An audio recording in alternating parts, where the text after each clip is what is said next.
Hello there and welcome to today's video here on the BMW blog YouTube channel. We're touching on the new ALPINA B8 Gran Coupe. As you can see here in front of us, there's a car which is being used on track properly today.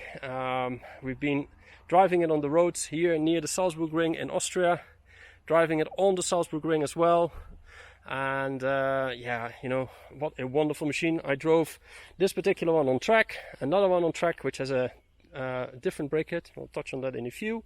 And next to that I also drove a road car, and I'm going to share my thoughts about this in a few, but let's first touch on some of the exterior upgrades.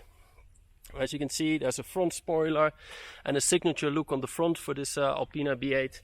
Then we have the 21-inch classic ALPINA wheels on the car, full wheel set, and then at the rear we have the rear spoiler, rear diffuser, rear apron with the 4 tailpipes.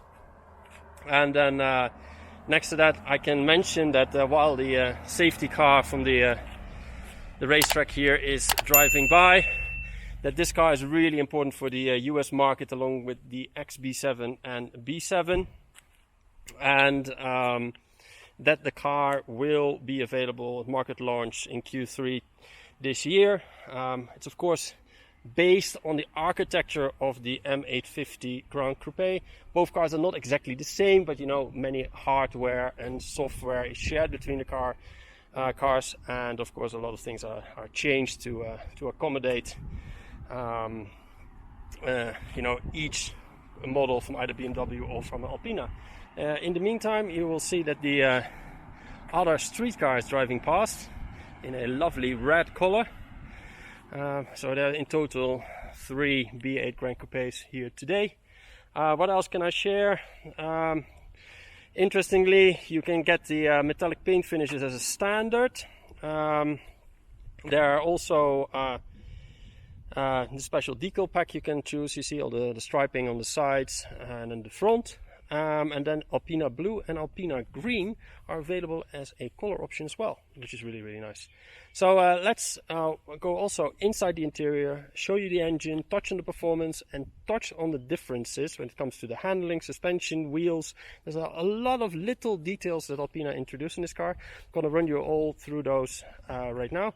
And then, of course, I will also discuss with you the overall driving impressions.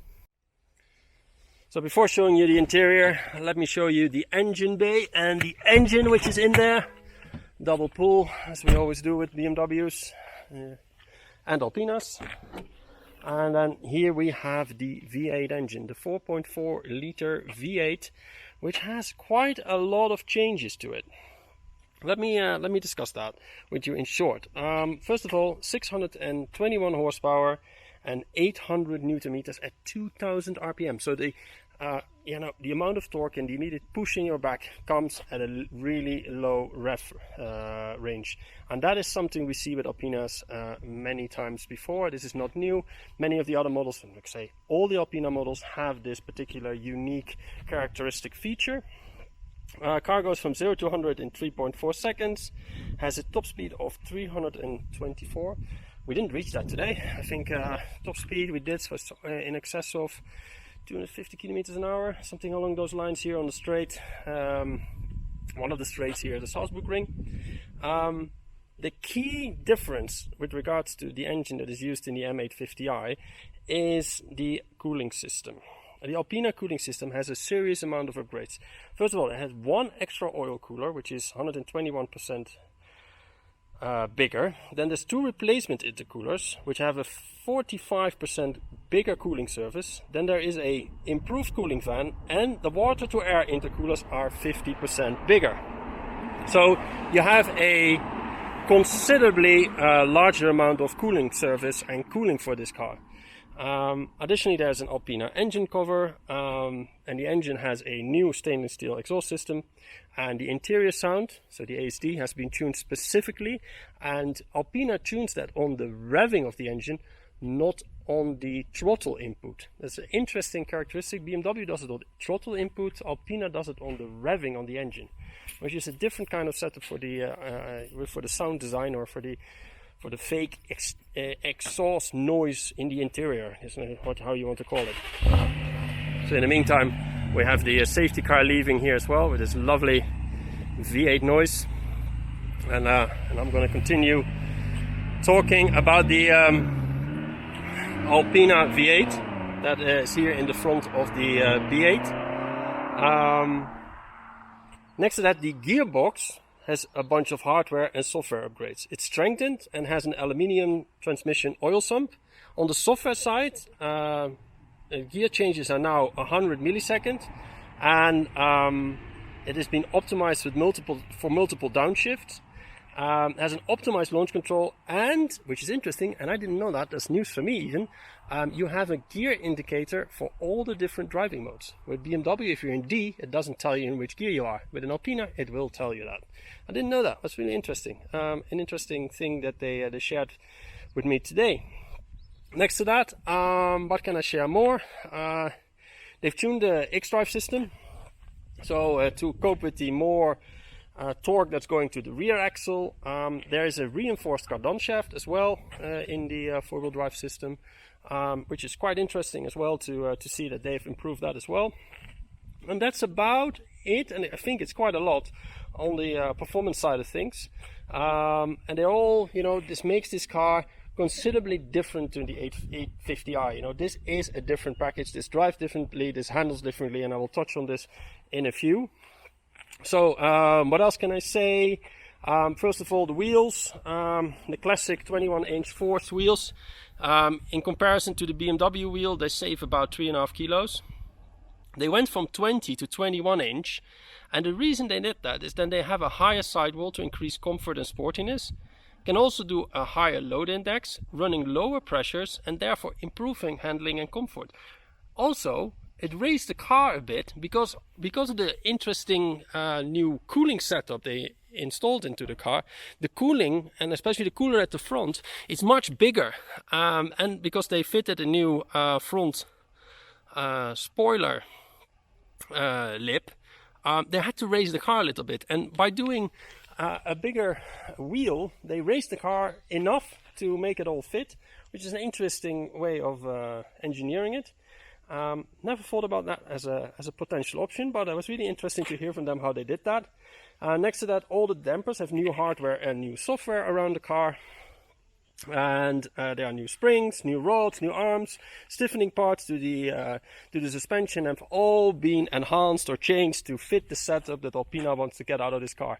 So it's really interesting to see how much little differences and details there are between the BMW equivalent and the ALPINA equivalent. So it's really interesting to see, and you will also experience that while driving, because the car has a totally different kind of nature to it, and a way it puts its power to the road. With regards to the brakes, this car is running the stock brakes. So at the front they are 395/36. At the rear they're 398/28, and if you want, there are also sport brakes available. They are a two-part compound brake disc package, and there are sport brake pads as well. The discs save about 1 kilo per disc, so if you want to have that upgraded brake kit, it's available. I drove this car without the brake kit on track first, and then I drove another car which had the upgraded brake kit. And the difference is there, it's not that big, especially when you're, from high speed want to brake to lower speeds. Then you will feel a more controlled brake feel. You have a better brake feel through the pedal. So it's just a step up in case you need it. Not sure if everyone would need that. Not in every country you would have people going on a racetrack with an ALPINA as we've done today, or not every country has an autobahn where you can go full speed. So the question is, would you fit that brake kit? I'm not 100% sure, but if you feel like it, definitely go for it. It gives you this improvement in brake feel and in braking power. It's definitely there. You feel the difference when you drive them back to back. So it's definitely an interesting option. So let's look in the interior and then come back to you with more information. Now that I've closed the bonnet, we can have a bit of a look on the inside of the ALPINA B8 Gran Coupe. Of course, in the basis, it's the 8 Series Gran Coupe setup as we know it from BMW. Nothing too much different. Of course, we have the door sills, as you can see, with ALPINA on it. The floor mats with the BMW ALPINA logo in it. And then on the center console, of course, we have the little plaque showing you more information about which B8 you have, a production number, and then the gear selector and the iDrive controller. They have all ALPINA looks and logos on it. For the rest, there's not much ALPINA in here. As you can see, the dark interior is made of merino leather, as we know from other BMW models. Nothing too special. Of course, the steering wheel, Lavalina leather steering wheel, and we have the ALPINA logo and the dual collar stitching on both sides. And then of course you have the display here, which has this lovely blue, and if you go into sport mode then it changes, of course, and that's nothing new. We've seen this with other ALPINA models, but that's about it when it comes to the ALPINA B8 Gran Coupe. I'll show you the rear as well. As you can see, nothing too unique or special or different from what we've seen from other BMW 8 Series Gran Coupes. One thing to mention is that you can get an upgraded interior where you can have the Lavalina leather for the seats, for the doors, for the dashboard and all this kind of stuff. It's available, unfortunately not in the US, but if you want you can potentially get it as well for your car. It's an option they will happily install on your B8 Gran Coupe. Other than that, we can look also inside here in the trunk. Nothing out of the ordinary. We've seen this before. This is the same as we've seen with the 8 Series Gran Coupe. B8 logo, ALPINA logo, and this is the complete setup from the ALPINA B8 Gran Coupe. While in the meantime we see a few ALPINAs driving past. We have the XB7 who's driving out. That's a B3 sedan.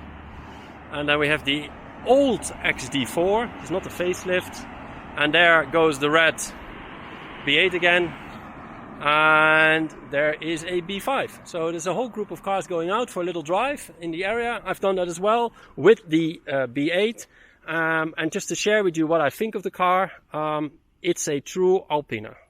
In every essence, character, everything you think of it, this car offers exactly what you expect from an ALPINA.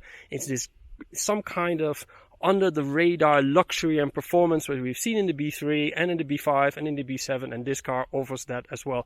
It's a lovely piece of kit to drive, and it's effortless power, as we've seen with other cars as well. It's just a great piece of kit to drive to drive on the autobahn, and to be able to handle here on track. Interestingly, rear wheel steer, really interesting in the chicane here on track. On the straights, I'm not so sure the stability was as lovely as I liked it, and that's mainly because it has rear wheel steer.